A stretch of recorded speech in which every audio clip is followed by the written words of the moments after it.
Rõõm on tervitada Tallinna adventistide kogudust ja külalisi koguduse 116. ja kirikuhoone 90. aastapäeva puhul. Tänan koguduse pastoreid ja koguduse nõukogu kutse eest. See kirikuhoone, kus me oleme, on mitmete tänaste koguduse liikmete vanavanemate poolt rajatud 90 aastat tagasi. Ja sellise tähtpäeva puhul tuleb rääkida ka pisut ajaloost. Esimesed 7. päeva adventistid tulid Eestisse Peterburist. Evangeeliumitöölised Lõpsak ja Perk. 1897. aastal toimusid Tallinnas esimesed ristimised ja 24 aastat hiljem, 1921. aastal, Eesti Liidu peakoosolekul otsustati rajada Tallinna kirik, mis valmis 1923. aastal. Liidu esimeesteks olid siis vennad Bergersen ja Olsen, jutlustajateks vennad Haug ja Lass. Eesti Liit kuulus siis Skandinaavia uniooni alla. Peakonverents toetas seda ehitust $10,000. Tänu Jumalale, et see kirikuhoone on olnud need 90 aastat siin Jumala teenimise kohaks. 84. laulus ja 93. laulus ja nagu me ka koorilaulus kuulsime, on väljendatud sõnad: kui armsad on sinu hooned ja sinu kojale on omane ju pühadus. Nii on see hoone olnud palve, tunnistamise ja õnnistuse saamise kohaks. Ka ateistliku nõukogude võimu ajal õpetati siin piiblit. Johannese evangeeliumi 4. peatüki salmid 37 ja 38 ütlevad: üks on, kes külvab, ja teine, kes lõikab. Mina olen teid läkitanud lõikama seda, mille kallal teie pole vaeva näinud. Ja teie olete tulnud nende vaevavilja lõikama. Tänu vendadele ja õdedele, kes on vaeva näinud selle hoone ehituse kui ka Kristuse ihu, see on koguduse ülesehitamisel. Mind on ristitud selles hoones 1976. aasta septembris vend Mati Ploompuu poolt, just selles samas basseinis siin. Ja mulle meenub, et sellel ajal oli üks eakamaid koguduse vanemaid Aadu Mardi, kes julgustas noori usklikke jääma Jumalale ustavaks. Hiljem teenisin siin Tallinna kogudust aastatel 1989 kuni 1991 ja mäletan, et sellel ajal alustas piiblitööline Ainu Ormus kirjaliku piiblikursusega, mille läbi on paljud tulnud tõe tundmisele. See töö on kestnud siiani ja kestab edasi, ka interneti vahendusel. Koos õde Ainuga korraldasime keldrisaalis kristlike põhimõtete õppimise kursusi ja veerandi lõpus olid ikka ristimised. Mul on olnud õnn töötada ka koos Aarne Kriiskiga. Tema on pikka aega teeninud Eesti Liitu esimehena ja Tallinna kogudust sõna kui ka muusika ja puutöö andega. Tänu taevaisale on ta siiani tugev ja abivalmis nii sõnas, nõuandes kui teos. Siis veel koorijuht Roland Kasvand, kes alati valis sobivaid koorilaule. Ja paljud teised, kes väärivad tunnustust. Tänu Jumalale, et evangeeliumi töö on edasi läinud. On olnud palju ustavaid ohvrimeelseid koguduse liikmeid, kes koos evangeeliumi tööliste kõrval on andnud oma panuse. Nüüd on uus põlvkond üle võtmas teatepulka, et kuulutada 3 ingli kuulutust kui igavest evangeeliumi ja valmistada rahvast Kristuse teiseks tulekuks. Tuleval aastal on plaanitud Tallinna suurlinnade missiooniprojekti Missioon linnadesse üritused. Mitmed koguduse liikmed on praegu Londonis õppimas, sest tänavu toimub sama üritus seal. Selle projekti raames on maailma ulatuses välja valitud üle 600 linna, millest Tallinn on siis üks. Palvetagem selle projekti õnnestumise pärast, et Jumala vaim oleks siin tegev ja taevalik tarkus ning arm oleks korraldajatega. Tõuskem hetkeks palvele.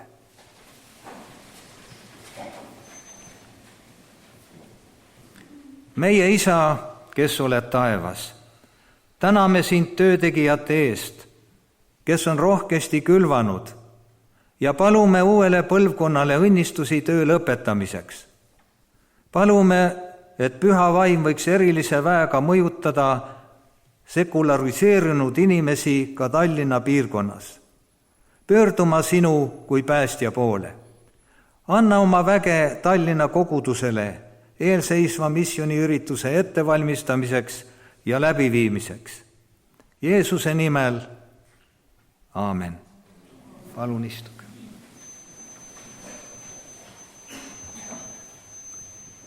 Tahan teie mõtted nüüd juhtida tulevikku, lõpuajaks valmistumiseks. Johannese evangeeliumi 4:36 ütleb: ja nüüd saab lõikaja palga ja kogub vilja igaveseks eluks, et nii Eesti külvaja kui lõikaja ühtlasi saaksid rõõmustada. Igavene elu on veel ees. Igaüks meist teeb praegu oma elutööd. Peame olema ettevalmistatud tulevaste sündmuste jaoks. Koguduse hoone sai pühitsetud omal ajal. Kas ka kogudus on pühitsetud? Loeme 2. Moosese 31:13. Teie peate kindlasti pidama mu hingamispäevi, sest see on tähiseks minu ja teie vahel, teadmiseks põlvest põlve, et mina olen Issand, kes teid pühitseb. Jumal ütleb siin, et hingamispäev on pühitsuse märgiks.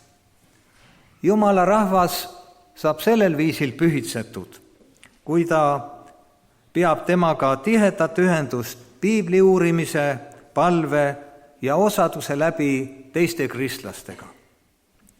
Aga hingamispäev annab selleks erilise aja.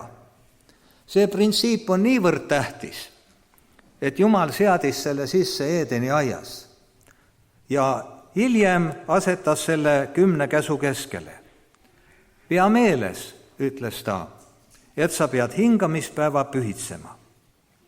Ja ta selgitas, millisest päevast on juttu, sest 6 päevaga tegi Issand taeva ja maa, mere ja kõik, mis neis on, ja ta hingas 7. päeval, seepärast Issand õnnistas hingamispäeva ja pühitses selle. Illustratsiooniks kujutlegem, et Aadam ja Eeva, viidates hea ja kurja tundmise puule, ütleksid: me teame, et Jumal keelas meid sellest puust süüa, kuid 100 meetri kaugusel on teine puu, mille meie tahaksime jätta keelatud puuks. Ja seejärel, kasutades seda väidet õigustuseks, et nad sõid puust, mille valis Jumal aga ei söönud puust, mille nad olid ise valinud. Kas Jumal võtaks selle põhjenduse vastu?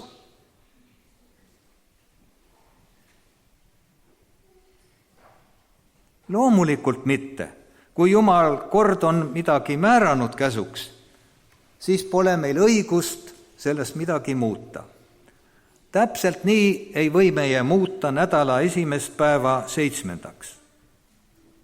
Aeg-ajalt me kuuleme kristlastest, kes siiralt peavad pühapäeva. Mõned pastorid pühitsevad isegi esmaspäeva, kuivõrd pühapäev on nendele kõige pingsam nädalapäev. Nad ütlevad, et pole tähtis, milline on teie poolt valitud päev, kui see vaid on veedetud koos Jumalaga, et see on suurepärane, lihtsalt pühitsege seda. Meie kiidame neid kristlasi, kes tahavad aega viita koos Jumalaga. Aga kas nad 4. käsku tegelikult peavad? Ma arvan, et mitte. Põhjus seisneb selles, et hingamispäev pole üksikute inimeste, vaid kõigile kristlastele. Vana testamendi aeg pidi Iisrael koos tähistama hingamispäeva. Oleks olnud võimatu, kui igaüks oleks valinud nädalas isikliku päeva hingamispäevaks. Samuti pidi kogu ühiskond 6 päeva töötama. Käsk ju kuulutab 6 päevade tööd ja toimeta kõiki oma talitusi. Kujutlegem saabuvat kaost, kui iga 7. eestimaalane peaks valima omale päeva, mida pühitseda. Ja ka mitmel praktilisel põhjusel peab hingamispäev kõigi kristlaste jaoks olema kindel päev, mitte suvaliselt valitud päev. Valides meile päeva, kõrvaldas Jumal meie kavatsused selle kohta, millist päeva temasse uskujad peaksid pühitsema. Ja meenutage, et Jumal pakkus Aadamale ja Eevale väga lihtsa ja selge ustavuse testi. Ta ütles, hea ja kurja tundmise puust sa ei tohi süüa. Adventistid arvavad, et vaidlusalune asi, mida Jumal kasutab maa viimase põlvkonna läbikatsumiseks, on sama lihtne ja selge nagu see, mida ta kasutas esimese põlvkonna läbikatsumiseks. Pole midagi selgemat ega lihtsamini mõistetav kui päev, mida inimene valib kummardamiseks. Jumal oma meelevallas on valinud puu ja päeva. Ta oleks võinud valida Eedeni aia tuhandete puude seast ükskõik millise puu ning keelanud Aadamal ja Eeval sellest söömise. Samuti võis Jumal valida nädalapäevadest ükskõik millise päeva hingamispäevaks. Nii ta valiski päeva ja puu. Otsus, mille ta tegi, sai jumalikuks korralduseks inimrassile, mille muutmiseks meil pole mingit õigust. Ilmutusraamatu 13. peatükk ütleb, et viimasel ajal seisab Jumala rahvas valiku ees. Kas võtta osa vale kummardamisest või saada tapetud? Adventistid arvavad, et selle konflikti esemeks saab olema jumalik korraldus, millele pole muud loogilist põhjendust, kui ainult, et see on Jumala valik, tema käsk. Kuna valiku on teinud Jumal, siis küsimus seisneb vaid selles, kas allume talle või mitte. Konflikti ese saab seisnema selles, et kas me tahame olla sisemiselt sellised nagu Jumal või valime olla sellised nagu saatan. Antikristuse võitmiseks peavad olema need, kes tahavad Jumala armu ja väe läbi võita oma kurja olemuse, ka kõige tumedamad iseloomujooned. Ilmutusraamat selgitab küllalt arusaadavalt Jumala pitseri saajate kohta, et nende suust ei ole leitud valet, nad on laitmatud. Ja 1968. aasta piiblitõlge ütleb, nende suust ei ole leitud kavalust, nemad on veatumad. Täna ei peaks keegi oma elus jätma tähele panemata Jumala armu ja tema ümbermuutvat väge. Et oodata, kuni tunnetame lõpukriisi saabumist, et küll siis me jõuame. Ei saa öelda, et viimasel minutil ei toimuks ümbermuutmisi. Probleem ei ole selles, et Jumal pole valmis meid viimasel minutil vastu võtma, vaid see seisneb meis endis. Kui meie täna, homme või ülehomme jätkame kergemat teed mööda minekut, siis kes võib kinnitada, et maailma lõpul teeme teise valiku, eriti olles silmitsi ähvardava ohuga, mis tabab neid, kes keelduvad metsalise märgist. Esimene, mida peaksime tegema, et olla kindlad antikristuse üle saavutatud võidu üle, on asuda kohe ja kindlalt Jumala poolele. Peame usaldama end Jumala kätte ja järgima teda, vaatamata kuhu ta meid ka viiks. Lubagem siis transformeerida oma teadvust ja vabastada end pattudest. Seda pole kerge teha, sest pahelised instinktid panevad vastu ja purskuvad välja neile sobival momendil. Tugevaima ahvatluse hetkel peame paluma ümbermuutvat väge. Suve hakul kuulsin ilmateadet, et Austrias sadas 2 päevaga 2 kuu norm ja et Kesk-Euroopas Donau-äärsetes riikides olid suured üleujutused. Ka Tallinnas on olnud ju lume- ja vihmaveeuputusi. Kindlasti siis paljud palvetasid. Kuid viimane kriis on niivõrd koletute looduskatastroofide aeg, et inimrass seisab väljasuremise ohus.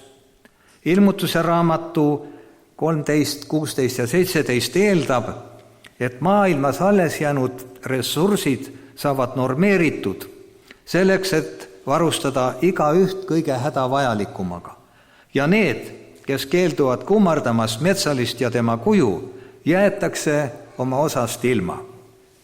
Kui nüüd päeva järel läheme kergema vastupanu teed, siis riskeerime seda valikut tegema kohutava kriisi ajal. On arvamusi, et enne Kristuse teist tulekut pole hädad esile kutsutud Jumala ega saatana poolt. Selleks on looduse jõud, mis väljuvad kontrolli alt. Teadlased võivad selle kohta anda suurepärase loogilise seletuse. Nad nimetavad isegi asteroide maailma lõpu munakivideks. Siiski ei tähenda see, et need sündmused Jumalasse ei puutu.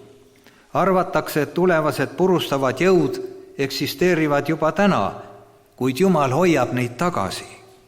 Ja seda niivõrd, kuidas maailm mässab tema vastu. Jumal hakkab järk-järgult ära võtma oma kaitset ja looduskatastroofid hakkavad sagenema kogu oma halastamatusest. Ellen White andis järgneva kommentaari loodusõnnetuste kohta maailma lõpul.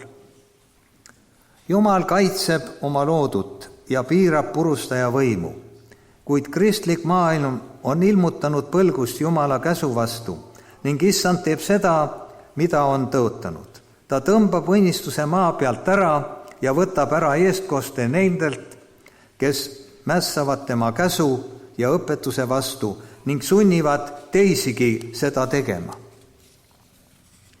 Jumal ei vihka inimesi. Jumal armastab inimesi. Miks siis armastav Jumal lubab kohutavatel õnnetustel toimuda kõikjal, kus inimrass elab?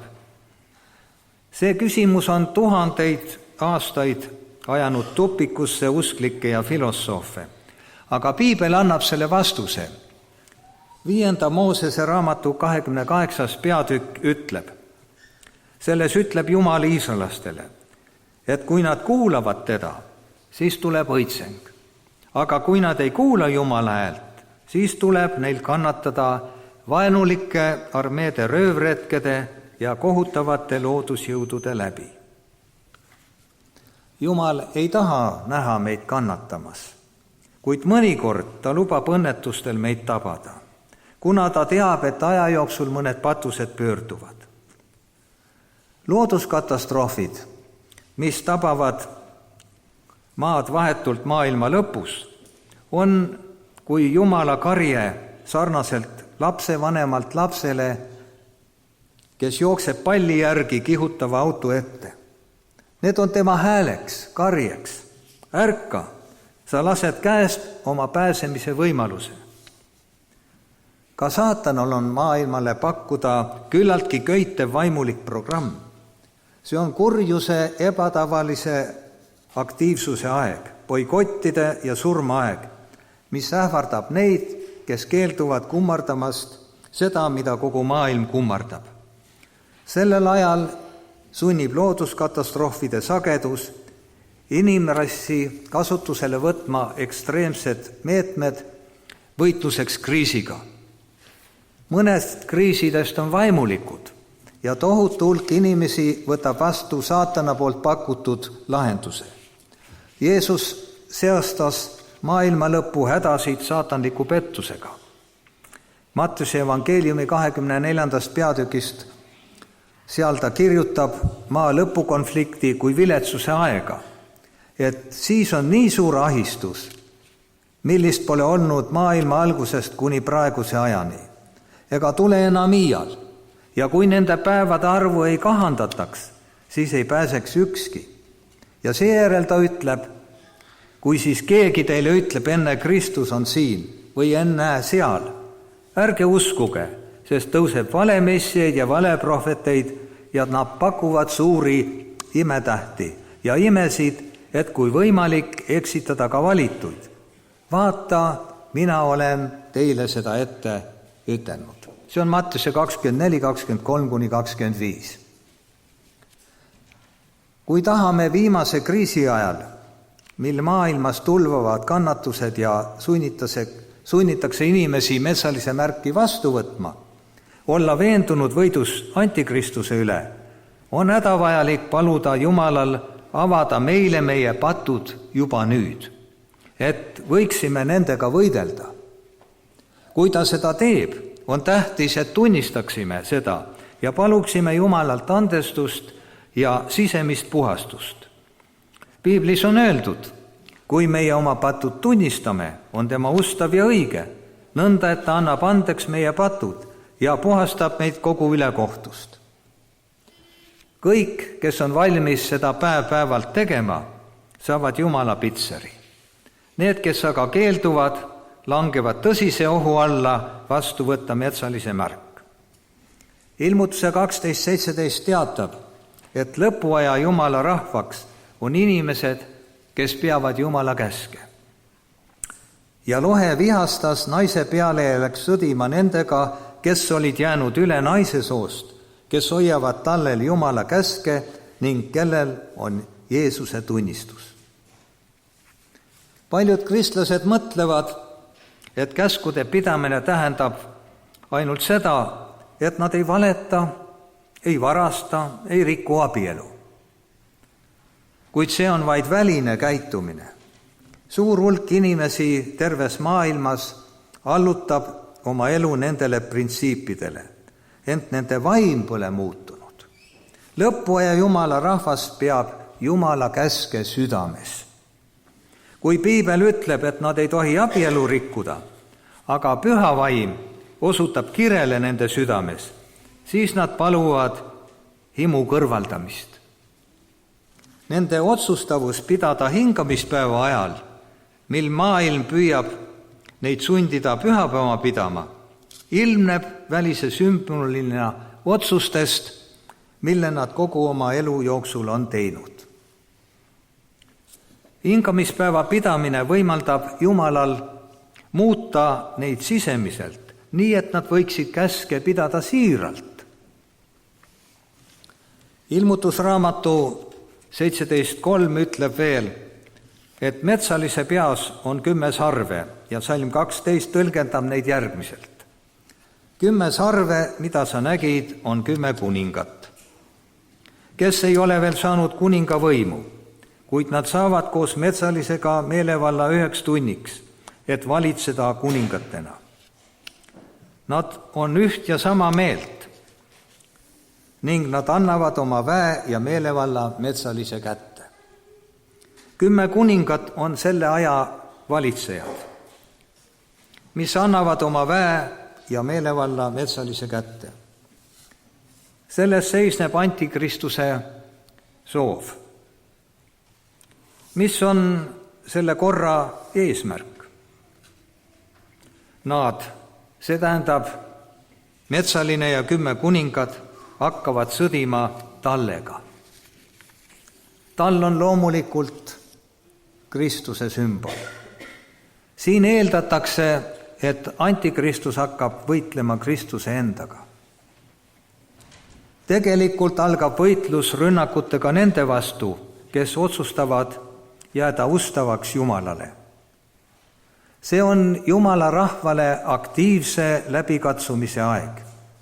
Ja Ilmutuse raamatu 16.6 ütleb, naise olevat joobnud pühade verest, ja 13.7, et talle anti voli pidada sõda pühadega ja neid võita.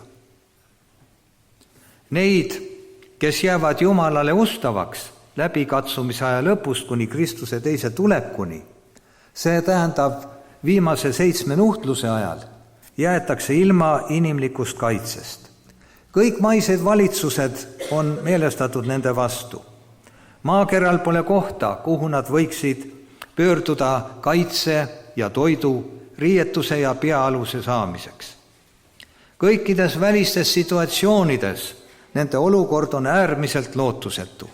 Nende peade kohal ripub surm. Vastavalt antikristuse uue maailmakorrale tuleb nad maa pealt ära pühkida.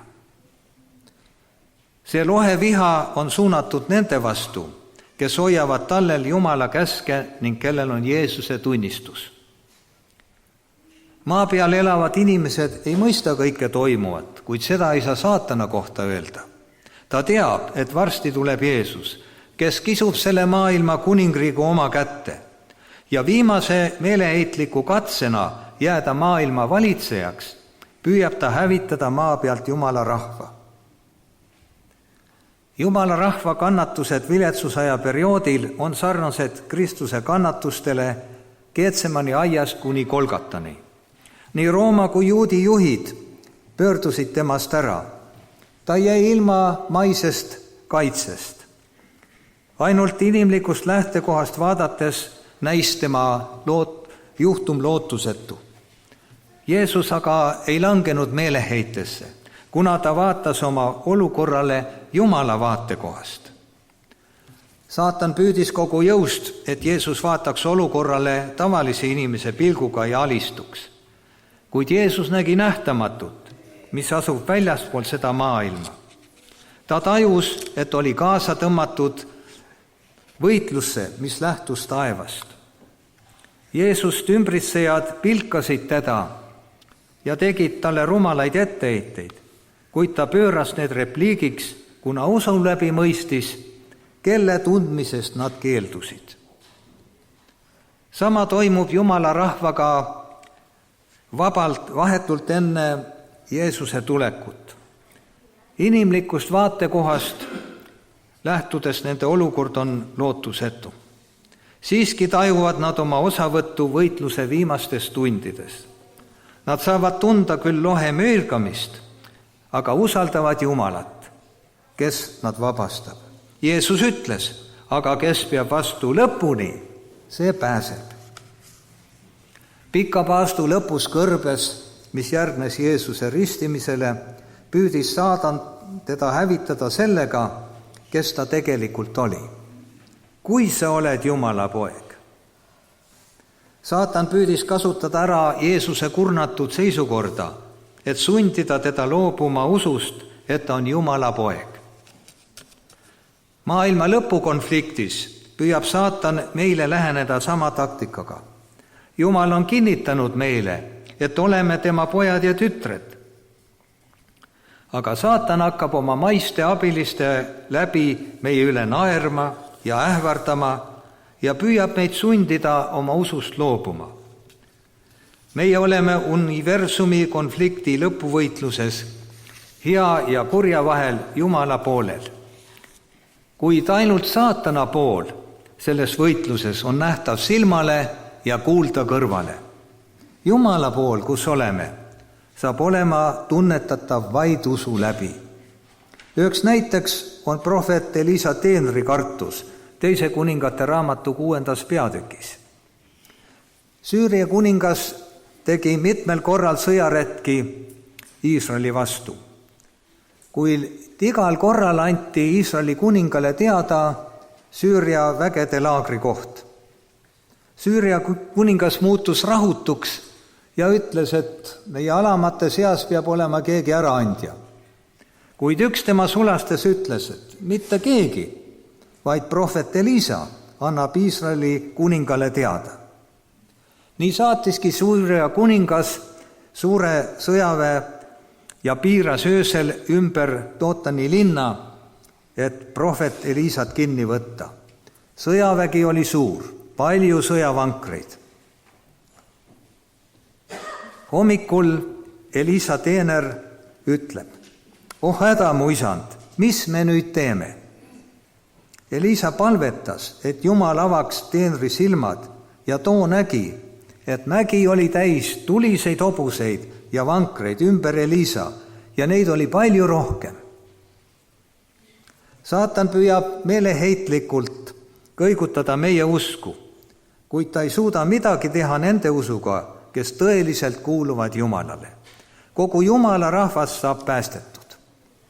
Ei tuleks mõelda, et võime Jumala poolel olles sellele ajale vastu minna vaimulikult ette valmistamata.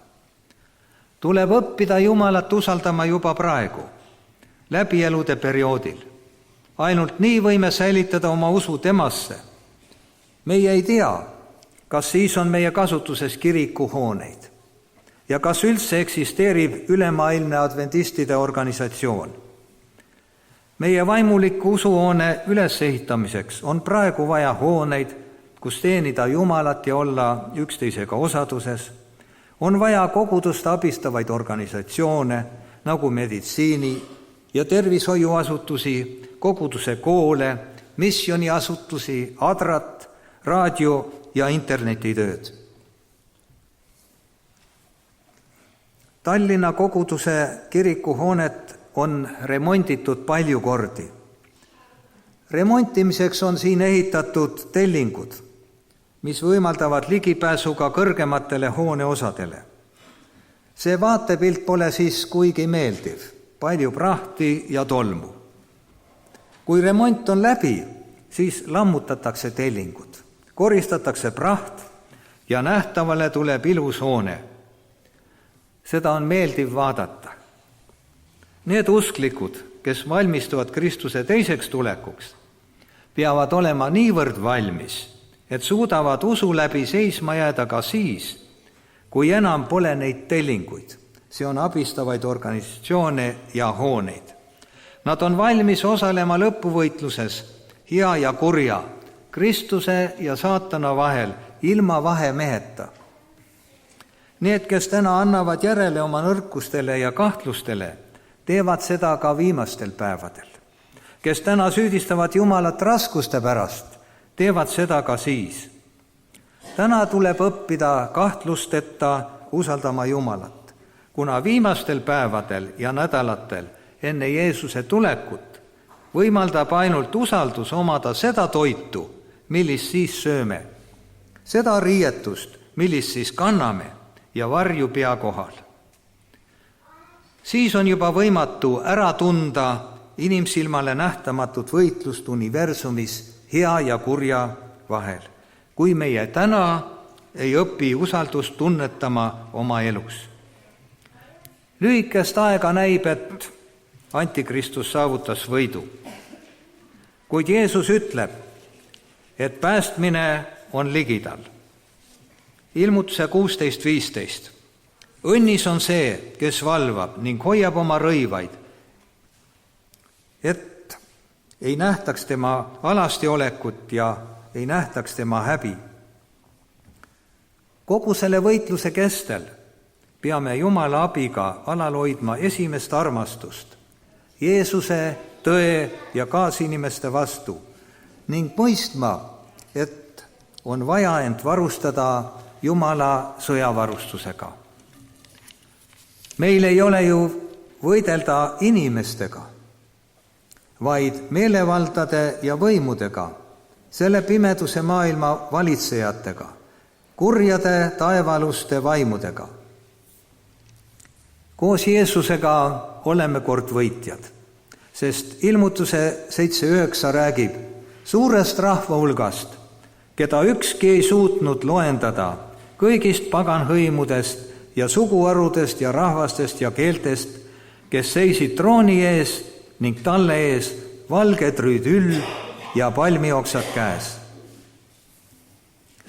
Praegu on aeg valida, kas jääme vaid tellinguteks neile, kes saavad valmis ja pärivad igavese elu, või soovime ka ise olla kord Jumala riigis. Meile antud võimalus seal üksteist näha.